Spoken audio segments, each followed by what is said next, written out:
I've lived in the same suburban neighborhood for about 3 years. Quiet streets, trimmed lawns, nosy neighbors, the usual.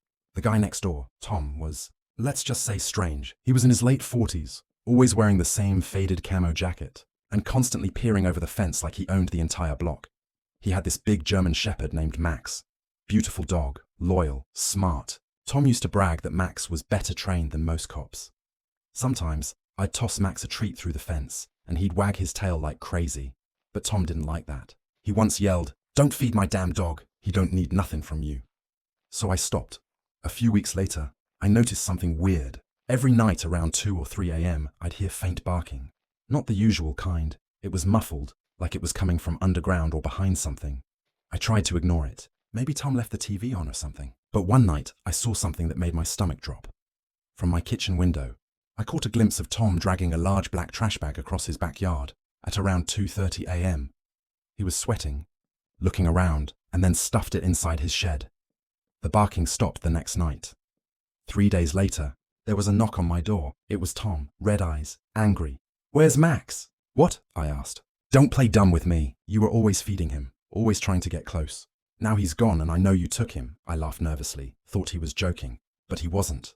He started yelling louder. "If you don't bring my dog back, I'm calling the cops." Before I could even respond, he stormed off. 2 hours later, a police cruiser pulled up. Officer knocked on my door. "Sir, we got a report that you might have taken your neighbor's dog."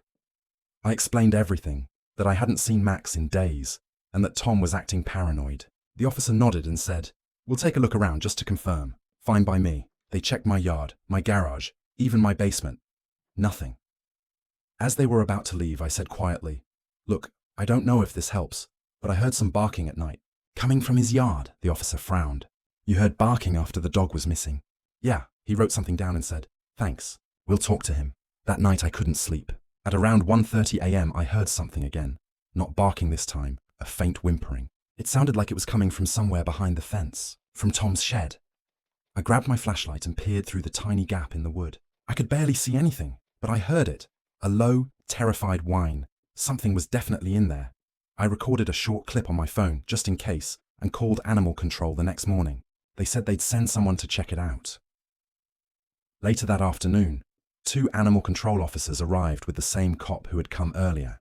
They knocked on Tom's door. He didn't answer, so they went around to the backyard.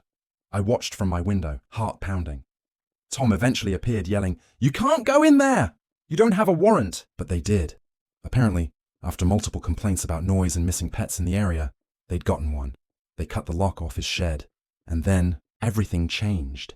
When they opened the door, everyone froze. The smell hit first, a mix of metal, dirt, and rot. Inside the shed, there were 3 cages. 2 were empty. The third had something moving inside. It wasn't Max. It was a different dog. Dirty, shaking, and half-starved. But that wasn't the worst part. On the far wall of the shed were photos. Dozens of them, printed, dated, and pinned in neat rows. Each photo showed a different dog. Sometimes with their owners, sometimes alone, but all taken from the same angle, through bushes, behind fences, or from car windows. At the bottom of each photo was a name, and next to it, a date crossed out.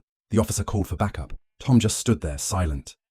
When they asked him where Max was, he said nothing, just stared at the cages. They brought in a canine unit to search the property. About 30 minutes later, one of the dogs started barking near the tree line behind Tom's house.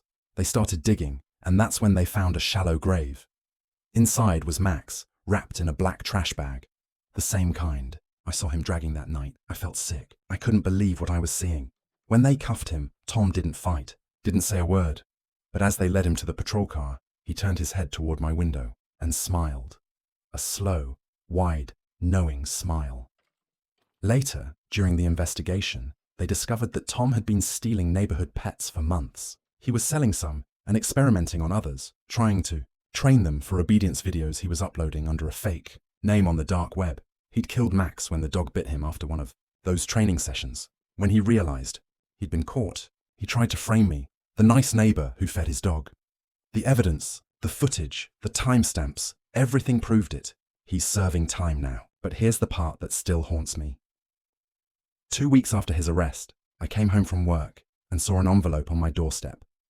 No address, no name. Inside was a photo. It was my backyard. taken from the same angle I'd looked through his fence that night, and written on the back were 3 words: "Your next neighbor." I needed a break. After working back-to-back 12-hour shifts and dealing with the chaos of city life, I just wanted a few days to clear my head, somewhere quiet, away from everything. Scrolling through Airbnb, I found it. A small cabin just outside a tiny town called Redwood Pines. It was beautiful, surrounded by trees, had a fireplace, a huge window facing the woods, and even a jacuzzi. The reviews were solid. Peaceful stay, super clean, host was really kind, and it was cheap. Almost too cheap. I should have known then. Anyway, I booked it for 3 nights. The host's name was Graham, and he messaged me right after the booking. "Hey there. Thanks for booking my cabin. Let me know your arrival time so I can prep everything and leave the key in the lockbox. You'll love it here." He seemed friendly enough. When I got there, everything was exactly as pictured. Warm lighting, rustic furniture, faint smell of pine. It felt perfect. There was even a welcome basket on the table with snacks and a handwritten note. "Enjoy your stay. Privacy is peace. G." That last line felt weirdly specific, but I brushed it off. After unpacking, I made some tea, threw on a movie, and curled up on the couch. Everything was fine. Until around midnight, I heard it. A soft click. It sounded like it came from behind the bookshelf. But when I checked, nothing was there. Just old books and a weird antique clock that wasn't working. I shook it off. Probably the house settling or something. But then, the next night, it happened again. Except this time I saw something. While brushing my teeth, I noticed a faint red blink in the mirror's reflection, right above the smoke detector near the ceiling. At first I thought it was just a light. But the more I stared, the more my stomach twisted. That wasn't a smoke detector. It was a camera, tiny lens, blinking red dot, aiming directly at the bed. My heart started racing. I grabbed a chair, climbed up, and inspected it. Sure enough, there was a micro camera lens drilled inside the fake smoke detector. I felt sick. I pulled my phone out, started recording, and said, "This is the Airbnb cabin I rented. There's a hidden camera above the bed. I don't know who's watching." I ripped the thing off the ceiling and the cable snapped. That's when I noticed something else. A faint buzzing sound coming from the wooden wall. I pressed my ear against it. It wasn't electricity. It was movement. Someone was on the other side. I panicked, grabbed my car keys. But when I opened the door, my car lights flashed, and then went dead. Battery drained. There was no signal out there, no Wi-Fi, and the cabin was miles from the main road. I locked the door again, turned off the lights, and just sat quietly, trying to figure out what to do. Then I heard it. Footsteps, crunching through leaves outside. Slow, deliberate, stopping right in front of my door. Someone whispered something. Too quiet to make out. Then, a knock. 3 slow knocks. I froze. Didn't move. Didn't breathe. After a minute, whoever it was walked away. Or at least I thought they did. That night I didn't sleep. I sat on the couch with a kitchen knife in my hand until sunrise. As soon as daylight hit, I packed my stuff, ready to leave. But when I walked outside, there was a note pinned to my car windshield. "Hope you found everything you were looking for." Gino's signature. No smiley face. Just that. I sped back to the nearest gas station. My car somehow started fine that morning, and called the police. They sent a deputy to check the cabin. A few hours later, I got a call from him. "You might want to come down to the station," he said. "We found something you should see." When I got there, he showed me photos. Behind the wall where I'd heard the buzzing, there was a hidden crawl space. Inside it, multiple live feed monitors, wires leading to small holes in the walls, all aimed at different parts of the cabin: the shower, the bed, even the hot tub outside. There were also dozens of old hard drives stacked up in boxes. Labeled by dates and guest initials, some of them dated back over 5 years. The worst part? The police had already been investigating similar reports around Redwood Pines, but none of them had solid proof until now. They tracked down Graham, the Airbnb host. But when they went to his listed address, they found it empty, completely cleaned out, like someone had packed up and left overnight. All that was left behind was a note, taped to the wall. "You're all actors in my little film. Thanks for the performance." They never found him. Now, you might think that's the end of it. But 2 weeks after the investigation, I received a package. No return address. Inside, a flash drive. When I plugged it into my laptop, there was just one file. titled Goodbye. It was a short video, less than 30 seconds. It was me, in the cabin, sleeping, and right before the video cut off, the camera zoomed in slightly, and you could hear breathing behind the camera. Then a whisper. See you soon. I moved cities after that. Changed my number. But every once in a while, I get these random emails from burner accounts. Just links, no text. I never click them. I don't have to, because I already know what they'll be. Another clip, another film, another moment where I thought I was alone, but wasn't. I'm 21, and I thought I had the best friend anyone could ask for. Her name was Maya. She was the kind of girl everyone liked. Confident, charming, funny. The type of person who walks into a room and somehow the whole atmosphere changes. We'd been friends since high school, and even though we were both in college now, we stayed as close as ever. We'd talk every night, share every secret, and even had this rule: no secrets, no lies ever. At least that's what I thought. Now, there was this guy, Ethan. He wasn't a celebrity or anything, but to me, he was special. Smart, kind, and quietly funny. The kind of guy who didn't try too hard. I met him through one of my classes, and I'll admit, I had a huge crush. I told Maya about him, of course.